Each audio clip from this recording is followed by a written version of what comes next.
يمكن اكبر كذبه صدقتيها على راسك هي انك انت بخير، ويمكن كتقرا هاد الجمله دابا وكتقول انا بخير، ولكن الا وقفتي شويه سكتي داك الضجيج وسديتي داك الباب، واش بصح انت بخير؟ كتضحك مع الناس، كتهضر، كتشارك، كيبان لك كلشي مزيان، ولكن من الداخل كاين واحد التعب اللي ما كيبانش، واحد الثقل اللي ما عنده حتى سميه. يمكن قلتي لراسك غير مرحله تدوز، ولكن دازت الايام، دازت الشهور، ويمكن حتى السنين، ونفس الاحساس باقي. كتقنع راسك انك انت قوي، انك متحكم، وانك عارف فين غادي، ولكن واش عمرك قستي مع راسك بصدق، ولا غير كتجرني من احساس لاحساس ومن نهار لنهار؟ اكبر كذبه هي انك ولفتي هاد الحاله حتى ولات عاديه، وحتى الا جاك داك الصوت اللي كيسولك واش هادشي كامل طبيعي كتسكت وكتكمل، كتقول ماشي وقتي دابا، غدا نرتاح، مين سالي هاد المرحله غنرتاح. ولكن الحقيقه الراحه ما عمرها كتجي بهاد الطريقه. كتقول انك صابر، ولكن يمكن غير خايف تبدل. كتقول انك مرتاح، ولكن يمكن غير تعودتي. وكتقول انك عايش، ولكن يمكن غير كتمر من الحياة. واش عمرك فكرتي ان الكذبة اللي كتقولها لراسك باش ترتاح هي نفسها اللي كتحرمك من الحياة اللي كتستحق؟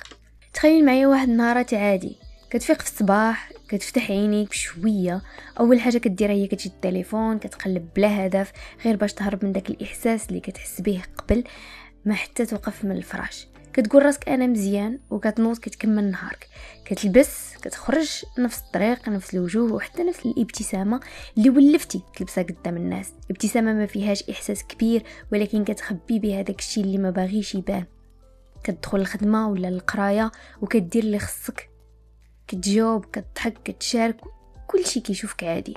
ولكن في واحد اللحظه وانت جالس بوحدك ولو غير دقيقه، كيجيك داك الفراغ، ماشي فراغ ديال الوقت، ولكن فراغ من الداخل، بحال الا كاين شي حاجه ناقصه، شي حاجه ما تسمالش وما لقاتش بلاصتها. كتحاول تجاهل، كتزيد تخدم، كتزيد تنشغل، وكتقلب في التليفون، وكدير اي حاجه غير باش ما تبقاش مع داك الاحساس، وكتقول لراسك مره اخرى انا بخير، ما فيا بس، وكترجع تكمل. كيسالي النهار، كترجع للدار مرهق، ولكن ماشي غير من التعب، ولكن من داك الضغط الصامت اللي عايش معاك طول النهار. كتجلس، كتفكر شويه، ولكن بسرعه كتقلب على شي حاجه تشغل بها، حيت ملي كيبدا الصمت كيبدا داك الصوت، صوت خافت ولكن صادق، كيسولك واش بصح انت بخير؟ وكتجاوبو بزربه ولكن هاد المره الجواب ما كيكونش مقنع. كتسكت، كتحاول تنعس، وكتقول غدا غيكون حسن. ولكن الحقيقه اللي ما بغيتيش تشوفها هي ان نفس الجمله، نفس الكذبه كتعاود كل نهار. ويمكن اكبر حاجه ما كتشوفهاش هي انك ماشي غير كذبتي على الناس، انت ولفتي تكذب على راسك حتى صدقتي. الحقيقه اللي كتوجع هي ان العقل ديالنا كيبرمجنا نحافظوا على الراحه حتى الا كانت كتدمرنا. كتقول وكتقولي لراسك انا بخير، ماشي حيت بصح بخير، ولكن حيت ما بقيتيش وما بغيتيش تفتح الباب لشي احساس غادي يطلب منك تغيير.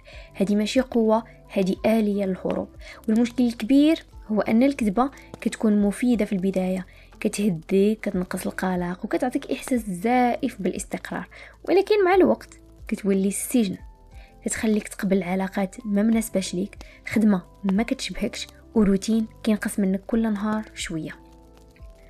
كتقنع راسك بعبارات بحال كل شيء هكا، ماشي انا بوحدي، غادي نصبر، وكتنسى ان الصبر بلا وعي كيولي تاجيل، وداك التاجيل كيتراكم حتى كتولي حياتك كامله مبنيه على من بعد. الصدمه الثانيه هي ان الانشغال ماشي حياه. بزاف ديال الناس معامرين نهارهم باش ما يلقاوش راسهم. كل ما زاد الانشغال نقص الصمت، وكل ما نقص الصمت بقات الحقيقه مدفونه. الخدمه، السوشيال ميديا، العلاقات السطحيه، كلها طرق راقيه باش تهرب. والاخطر هو تعود، من اللي كتعود على القلق، على الفراغ، على انك بخير وانت ماشي كذلك، كتفقد الاحساس بالفرق، كتولي ما عارفش اصلا شنو هي الراحه الحقيقيه ولا شنو هو الفرح الصادق. فخليك معايا في هذه الفكره الصادمه. الكذبه اللي كتقولها لراسك باش تبقى مرتاح اليوم هي نفسها اللي غتخليك نادم غدا، حيت الوقت كيدوز، والطاقه كطيح، والفرص كتفوت، وكتلقى راسك ماشي غير عايش حياه ماشي ديالك، ولكن حتى ما بقى عندك الشجاعه تبدلها. فالسؤال الحقيقي ماشي علاش كتحس هكا، السؤال هو شحال من مره قلتي لراسك انا بخير باش تهرب من الحقيقه، حيت منين كتواجه الكذبه كتبدا الحريه. الا وصلتي لهاد اللحظه وحسيتي ان هاد الكذبه كتقيدك، اول خطوه ماشي انك تبدل حياتك كامله، اول خطوه هي الصدق. غير الصدق مع راسك، جلس مع راسك وخلي داك الجمله البسيطه تخرج بلا خوف: انا ماشي بخير. هاد الاعتراف ماشي ضعف، هذا هو الباب اللي كيفتح منه التغيير. تاني حاجه، حبس الهروب الصغير اللي كديرو كل نهار. ملي تحس براسك غادي مباشره تهز داك التليفون ولا اي حاجه باش ما تفكرش، وقف واحد دقيقه وسول شنو كنهرب منه انا دابا. غير الوعي بهاد اللحظه كيبدا يفك داك الارتباط اللي بينك وبين الهروب. ثالث حاجه او ثالث خطوه، كتب. هذه الكتابه كتخرج الحقيقه بلا تزيين، ما كتفكرش بزاف، غير كتب شنو كتحس، شنو اللي مقلقك، شنو اللي ما راضيش عليه في حياتك، وغادي تكتشف ان الجواب دائما كان داخل ديالك، غير ما عطيتيهش الفرصه انه يبان.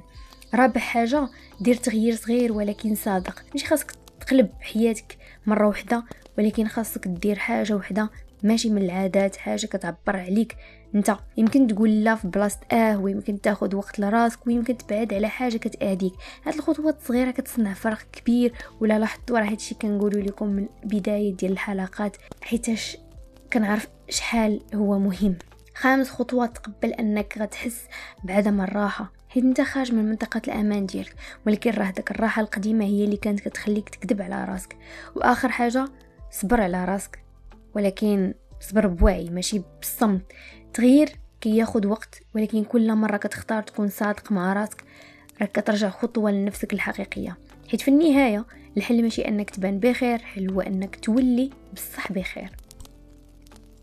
يمكن دابا وانت كتسمع حسيتي بان شي حاجه تبدلات داخل ديالك، ماشي الدنيا برا تبدلات، ولكن انت من الداخل بدا كيوقع فيك واحد التحول صغير. ولكن الحقيقه لاول مره ما تحاولش تهرب من راسك، حاول تسمع ليها. كتولي كتشوف داك انا بخير اللي كنتي كتعاودها مجرد قناع، وما كيبقاش عندك نفس الرغبه تلبس داك القناع. ماشي حيت ولات حياتك كامله ولا زوينه ولا واضحه، ولكن حيت ولات عندك الشجاعه تعيش الحقيقه كيف ما كانت. كتولي كتلاحظ التفاصيل اللي ما كنتيش كتشوفها، شنو كيريحك ديال بصح، وشنو كيطفيك، شنو كيعطيك طاقه وشكون كينقصها لك. وهذا الوعي كيخليك تبدل اختياراتك بشويه بلا ضغط وبلا تمثيل. كتولي كتختار الصدق حتى إلا كان صعيب، وكتبعد على الكذبة حتى إلا كانت مريحة. وهذا هو الفرق الكبير.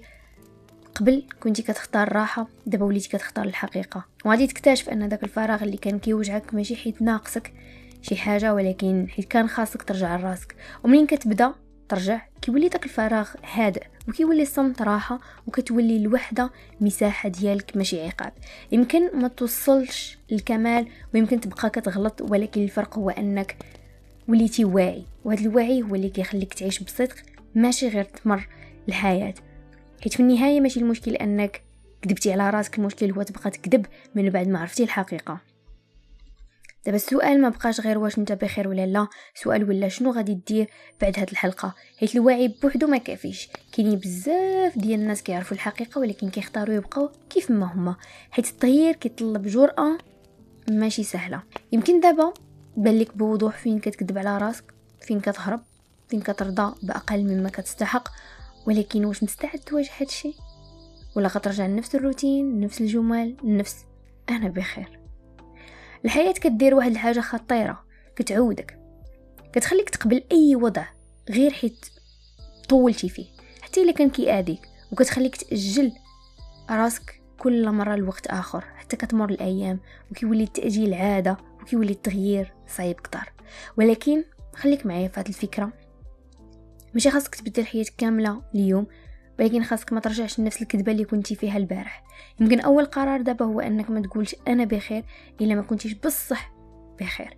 يمكن اول خطوه هي انك تسمح لراسك تحس، تبكي، تقلق، تعترف، حيت داك الاحساس اللي كنتي كتهرب منه هو نفسه اللي غيهديك للطريق الصحيح.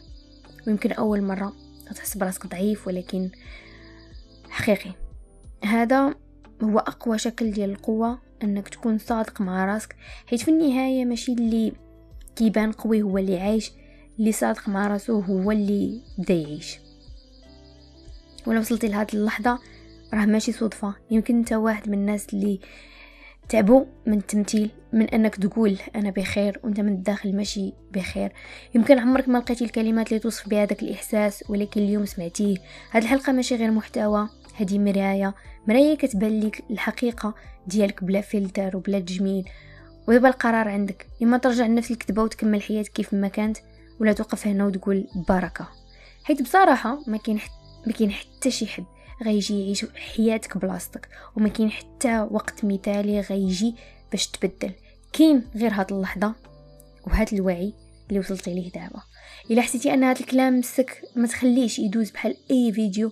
شارك هاد الحلقه مع شي واحد كتعرف عايش نفس الصراع، حيت يمكن كلمه واحده تبدل فيه بزاف.